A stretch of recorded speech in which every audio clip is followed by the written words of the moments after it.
Luke chapter 15. Now the tax collectors and sinners were all gathering around to hear Jesus. But the Pharisees and the teachers of the law muttered, "This man welcomes sinners and eats with them." Then Jesus told them this parable. Suppose one of you has 100 sheep and loses one of them.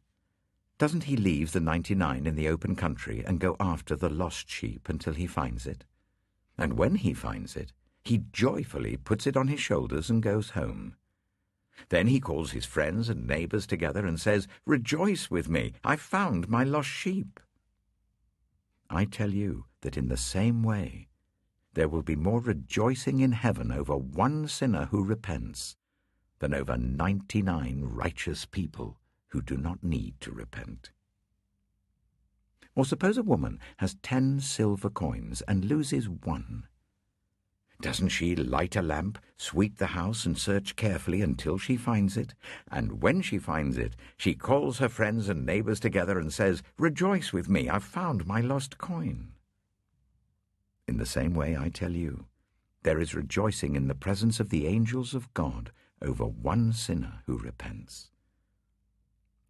Jesus continued, "There was a man who had 2 sons. The younger one said to his father, 'Father, give me my share of the estate.' So he divided his property between them. Not long after that, the younger son got together all he had, set off for a distant country, and there squandered his wealth in wild living. After he had spent everything, there was a severe famine in that whole country, and he began to be in need. So he went and hired himself out to a citizen of that country, who sent him to his fields to feed pigs. He longed to fill his stomach with the pods that the pigs were eating, but no one gave him anything. When he came to his senses, he said, 'How many of my father's hired servants have food to spare? And here I am, starving to death.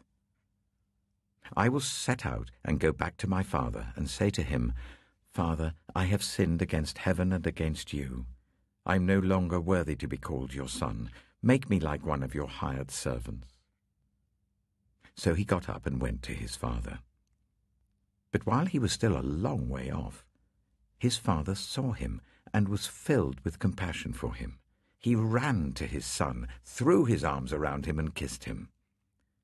The son said to him, 'Father, I have sinned against heaven and against you. I am no longer worthy to be called your son.' But the father said to his servants, 'Quick, bring the best robe and put it on him. Put a ring on his finger and sandals on his feet. Bring the fattened calf and kill it. Let's have a feast and celebrate.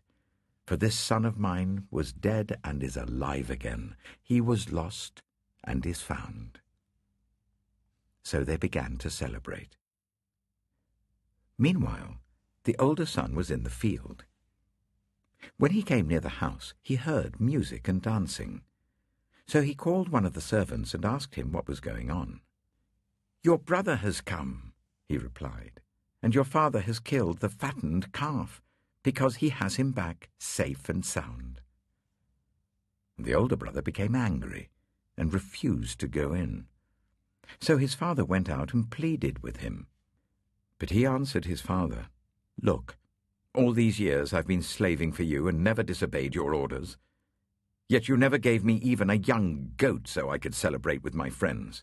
But when this son of yours, who has squandered your property with prostitutes, comes home, you kill the fattened calf for him.' 'My son,' the father said, 'you are always with me, and everything I have is yours. But we had to celebrate and be glad because this brother of yours was dead and is alive again. He was lost and is found.'